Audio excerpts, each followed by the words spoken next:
But even with control of Congress and the White House, the GOP is literally choking in the clutch. That's why Senator Ted Cruz introduced a crucial amendment aimed at uniting the fractured GOP and eventually the nation. He's in our hot seat this morning, pitching his plan. Senator Ted Cruz, last time we spoke, you were hoping to be a unifying force to move a GOP health care plan through the Senate. You have an important amendment. Tell us what it does. Well, sure. It's the Consumer Freedom Amendment, and it's focused on giving consumers, giving Texans the power to choose what health insurance you want to buy. And it's really an effort on my part to unify Republicans, to bring together conservatives and moderates, to unify the conference. We have got to honor our commitment to repeal Obamacare, and I think the Consumer Freedom Amendment is a wonderful way to do so, because the way it works, it says that if an insurance company offers a plan in a state that meets with the Title I mandates, all the different mandated coverage, that it can also sell any other plan in the state that consumers desire. What that means for Texans who are struggling is it'll dramatically expand the number of options you have, the number of choices you have, which drives down premiums. And my central focus, I think the way we unify Republicans, the way we get this done, is we lower premiums, because that's a win-win for everyone. Senator, some of the critics have said that this amendment would allow insurers to somehow not cover folks with pre-existing conditions. Is that accurate or mistaken? It's mistaken. The entire amendment is predicated upon insurers offering at least one plan consistent with the mandates, including the full protections for pre-existing conditions. All of the mandates that are there, those plans continue to be offered. All it's doing is saying, in addition to those, if you want those plans, you can get them. In addition to that, you can also buy other plans. And the people this really helps are a lot of the families who are struggling. Let's say you're a 27, 28-year-old young man, young woman. You're just starting your career. You're making, say, $30,000 a year. You may not be able to afford an insurance plan with all the bells and whistles, the full Cadillac plan. And so right now there are millions of Texans that can't afford any insurance because the premiums are so high right now.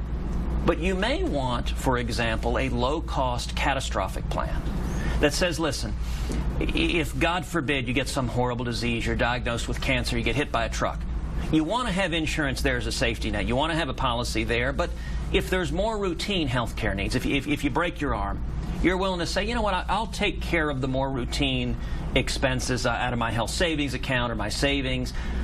Right now, most Texans can't buy a policy like that. What the federal government, what Obamacare says, is you either buy the full Cadillac or you get nothing.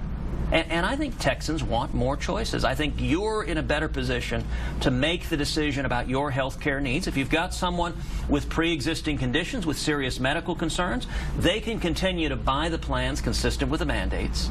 But for millions of Texans, you will have options that are much, much lower priced than the current options, which means a lot of families that can't afford insurance will be able to afford insurance.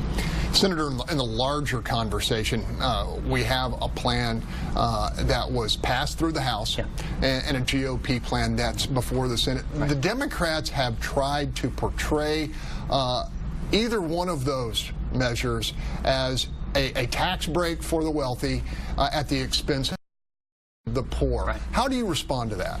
Well, listen, it's no surprise to anyone that there's politics in Washington, and that the Democrats want a demagogue, whatever the Republicans are doing. You know, I will say it's unfortunate that the Democrats' attitude on health care has been they're going to take their ball and go home. We've right now got Senate Democrats who are saying they're not willing to work with the Republicans on anything productive on health care. You know, if you look at Obamacare, millions of Americans are hurting under Obamacare. 7 years ago when it was being proposed, reasonable minds could have differed. You could have differed on, is this thing going to work or not? We've now seen 7 years of experience. We've seen what's happened, and Obamacare is failing.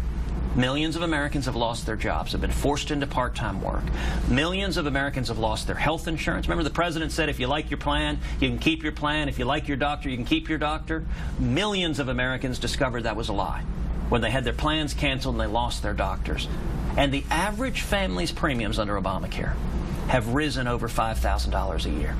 The most frequent thing I hear from Texans as I travel the state is Texans say, I can't afford health insurance anymore. We've got to fix that.